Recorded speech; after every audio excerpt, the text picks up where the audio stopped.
भी मतलब मंदिर भी जाएंगे और तामसिक भोजन का भी आहार करेंगे। बिल्कुल नहीं, बिल्कुल मतलब इसे कुछ मंगलवार को हनुमान जी के जाएंगे, मतलब इसे कुछ नहीं होने वाला। सबसे पहली बात है हमारे आहार शुद्धि, मन शुद्धि।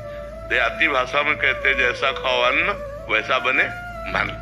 देखो, अगर हम शास्त्र की आज्ञा का पालन नहीं करेंगे और मन को अगर हम शास्त्र की आज्ञा का पालन नहीं करेंगे और मनमानी आचरण करेंगे तो नरक जाओगे।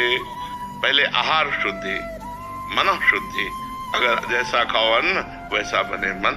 किसी भी प्राणी को दुख देना। हनुमान चालीसा का भी पाठ करते हैं। ये अपनी वासनाओं की, अपनी जिह्वा को थोड़ा रोको यार।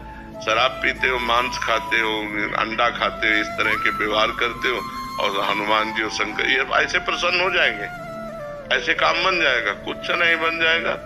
अवश्य में भोक्तव्यम कृतम कर्म शुभाशुभम। जो तुम कर्म करोगे तुम्हें भोगना पड़ेगा। चाहे मुर्गा हो, चाहे बकरा हो, सब जीव अपने प्राण बचाना चाहते हैं। सब जीव, तुम उनको काट कर खाओगे वो भोगना पड़ेगा। राम जी के रूप में भगवान ने यदि बाली के चरण में बाण मारा तो भगवान श्री कृष्ण के चरण में व्याध के रूप में उसने बाण मारा। देखो ना, लीला देखो। भगवान ने अंतिम अपनी लीला जो श्री कृष्ण ने लीला है वो यहाँ संपन्न की कि भगवान के चरण में व्याध जो है बाण मार रहा है।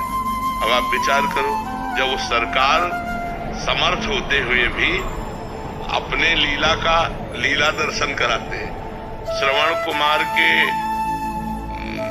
वध का संयोग बन गया दशरथ जी के हाथ से, शब्दवेदी बाण मार दिया। तो देखो उनका जो कर्म था वो तड़प तड़प के अपने पुत्र भगवान राम के वियोग में प्राण त्यागना पड़ा कि नहीं पड़ा? भगवान उसको मिटा सकते थे लेकिन भगवान नहीं मिटाते। अवश्य में भोक्तव्यम गीता जी में कहा।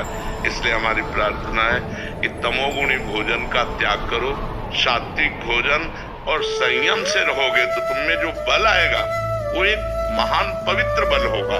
आज बल नहीं दिखाई देता, चेहरे में कांति नहीं है, विचार में पवित्रता नहीं है। ऐसा नहीं, हम पशु नहीं हैं, हम मर्यादा से चलने के लिए हैं।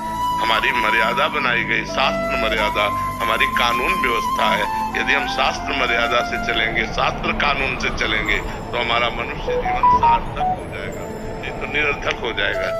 जैसे आजकल बच्चे कहते हैं हम स्वतंत्र हैं। नहीं, स्वतंत्रता नहीं। माता पिता की आज्ञा की परतंत्रता, शास्त्र की आज्ञा की परतंत्रता, गुरु की आज्ञा की परतंत्रता, कानून की परतंत्रता, अगर ये स्वीकार करोगे तो स्वतंत्र हो जाओगे। अगर मनमानी करोगे तो परतंत्र हो जाओगे। मनमानी स्वतंत्रता नहीं होती, मनमानी इंद्रियों की परतंत्रता होती।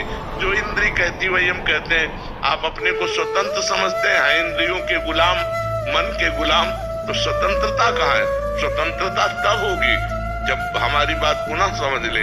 शास्त्र आज्ञा के अधीन चलोगे, गुरु के अधीन चलोगे, संतों की वाणी के अधीन चलोगे।